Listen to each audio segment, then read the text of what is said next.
네, 오늘 나스닥 현재 0.8% 상승하고 있는데 아직 2시간 넘게 남았고요. 다만 흥미로운 거는 오늘도 제롬 파월의 의외 증언이 있었는데 이틀 연속 파격 발언을 이어가고 있고 사실상 금리 인하 하겠다 라는 이런 뉘앙스의 이야기를 계속하고 있어요. 참고로 파월이 어저께 했던 얘기가 금리를 너무 늦게 내리면 경제에 문제가 될 수도 있다 라는 그런 뉘앙스의 얘기였는데 뭐 오늘 또 의회 증언을 들어보면 거의 뭐 쐐기를 받고 있습니다. 사실상 금리 인하 하겠다 이런 얘기로 볼 수가 있는 것 같고요.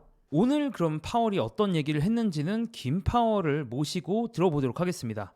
김 파월입니다. 인플레이션이 2%가 될 때까지 기다렸다. 정책을 완화하지 않을 겁니다. 파월은 일단 인플레이션 물가가 2%가 될 때까지 기다리지 않겠다라고 얘기했어요. 이건 무슨 얘기냐? 2%가 될 때까지 기다리면 오래 걸리니까 그 전에 바로바로 금리 인하 하겠다라는 얘기로 해석이 되죠. 인플레이션에 대해 상당히 많은 진전이 있었습니다. 화이얼 라로브 프로그레스. 자, 그리고 인플레이션에 대해서 상당히 많은 진전, 그러니까 원문은 콰이얼 라로브 프로그레스인데, 자, 요 표현이 우리가 지난번 한 달 전에 있었던 FOMC 연준에서 물가를 정하는 회의에서 했던 표현을 보면은 여기서는 modest further progress였거든요. 이 modest라는 표현과 quiet narrow progress 뭔가 느낌이 다르지 않습니까? 분명히 파월도 이제 물가에 대해서 어떤 생각하는 뉘앙스가 바뀌었다라고 보고 있는 것 같습니다. 그러니까 물가가 꽤 많이 내려왔다 라고 생각을 하는 거죠. 노동시장을 신중하게 살펴봐야 합니다. 그곳에서 상당한 약화가 있었습니다. 2022년 이후로 바이든에게 전화를 받거나 미팅을 한 적이 없습니다. 바이든과 대화를 나눈 적이 없다는 거죠. 그럼 전 물러가겠습니다. 개인적으로 가장 충격적이었던 거, 그러니까 금리 인하도 금리 인하인데 파월이 2022년 이후로 바이든과 얘기를 한 적이 없대.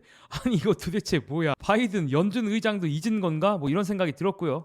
어쨌든 파월의 얘기를 종합을 해보면 물가를 잡는데 꽤 진전이 있었고 물가가 이제 최종 목표가 2% 아닙니까? 연준의 목표가 2%인데 이 연준의 목표치까지 가지 않아도 금리 인하를 할 거다라는 얘기죠. 요 두 얘기에다가 이제 노동시장에 대한 어떤 걱정까지 더하면 곧 금리 인하 하겠다. 이거 진짜 얼마 안 남은 것처럼 이야기를 하고 있어요.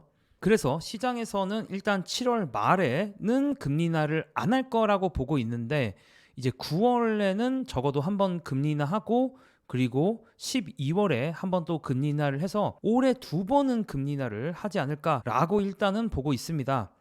자, 오늘도 킹비디아 얘기를 좀 해볼까 합니다. 킹비디아가 오늘도 2.57%나 상승을 했어요. 다시 정말 뭐랄까요, 최근에 살짝 한번 미끄러지는 모습을 보이더니 뭐 무슨 일이 있었냐는 듯 엄청난 기세를 이어가고 있습니다. 최근 그리고 5일 동안에 엔비디아가 거의 10% 가까이 올랐어요. 많이 어떤 급등이 있었던 건 아닌데 계속 야금야금 오르고 있었습니다. 엔비디아가 최근 10일 사이에 최근 5일 사이에 10%나 왜 올랐는지 이렇게 미쳐 날뛰고 있는지를 한번 살짝 다시 살펴보면 오늘 같은 경우는 TSMC의 매출이 공개가 됐는데 전년 동기 대비해서 32.9%나 올랐습니다. 이거 정말 많이 오른 거고 단일 분기 사상 최고의 매출이 나온 데다가 가이던스도 상회했습니다. 그러니까 한마디로 뭐 장사가 엄청나게 잘 되고 있다라는 거고 여러분들도 근데 생각을 좀 해보시면 아시겠지만 TSMC의 매출이 좋다라는 거는 이제 TSMC 디자인만 하는 회사들의 반도체를 실제로 제조 생산해 주는 거 아닙니까? 그러다 보니까 뭐 이제 물량의 대부분 꽤 많은 부분이 엔비디아일 거고 뭐 그 외에도 브로드컴이나 퀄컴 이런 회사들 AMD 뭐 이런 회사들도 당연히 연결이 되겠지만 어쨌든 대부분의 물량이 엔비디아이기 때문에 TSMC의 이런 매출이 좋다라는 거는 결국에는 엔비디아 매출이 잘 나올 거다. 이번 분기까지 적어도 AI 반도체 관련된 매출이 잘 나올 거다라는 그런 의미이기 때문에 당연히 엔비디아한테 좋을 수밖에 없는 그런 상황이다라고 보시면 될 것 같고요. 그리고 또 오라클, 마이크로소프트, 오픈 AI 뭐 이렇게 딜이 있었는데 여기 딜을 보니까 오라클이 결국에는 엔비디아로부터 칩을 구매해서 마이크로소프트에 임대한다. 이런 계약이 또 있더라고요. 그러니까 이 규모 자체가 막 어마어마해요. 10만 개를 뭐 클러스터에 포함한다 뭐 이런 얘기들이 있기 때문에 뭐 쉽게 말해서 여전히 엔비디아 칩 많이 쓸 거다. 그리고 이제 GB200이라는 게 이제 블랙엘 플랫폼 차세대 엔비디아가 준비하는 차세대 플랫폼에 대한 수요가 엄청남을 이런 이제 계약들이 좀 보여주고 있는 것 같습니다. 또 그 외에도 많은 애널리스트들 뭐 UBS 애널리스트나 아니면 울프 리서치나 이런 곳들이 계속 뭐 블랙엘의 수요가 엔비디아 차세대 플랫폼 블랙엘 수요가 좋다 높다라고 하면서 계속 목표가를 상향을 하고 있고요. 특히 오늘 같은 경우는 TSMC의 매출이 공개된 게 큰 한방을 날렸다라고 볼 수가 있습니다. 자, 그리고 최근에 바이든이 참 이슈가 많죠.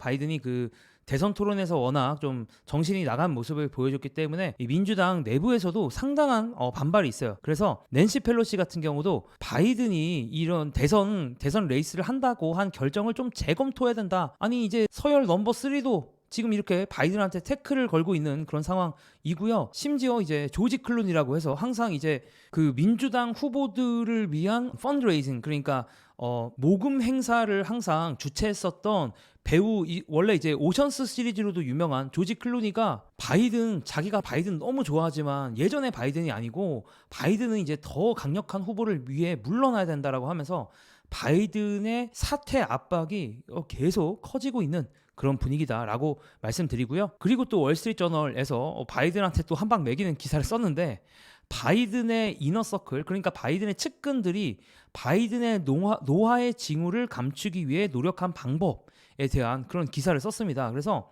바이든의 그 백악관 고위 고문들의 이제 말에 따르면은 대통령의 일정 동선 개인적 접촉 등을 적극적으로 관리하면서 미국 역사상 최고령 대통령인 바이든의 그런 나이로 인한 피해를 최소화하기 위해 노력해왔다라는 그런 기사를 썼고 엄청 디테일하게 바이든이 최대한 안 움직이고 바이든이 최대한 사람들을 만나지 않고 이동하지 않고 일하는 시간도 줄이려고 노력을 했다는데 아니 대통령 될 사람이 이렇게 좀 제대로 일을 못하면 이거 참 문제가 많지 않겠습니까? 이런 걱정을 충분히 할 수 있는 그런 기사의 내용이었습니다. 자, 그럼 저는 또 테크뉴스 혹은 주식 뉴스로 돌아오도록 하겠습니다. 감사합니다.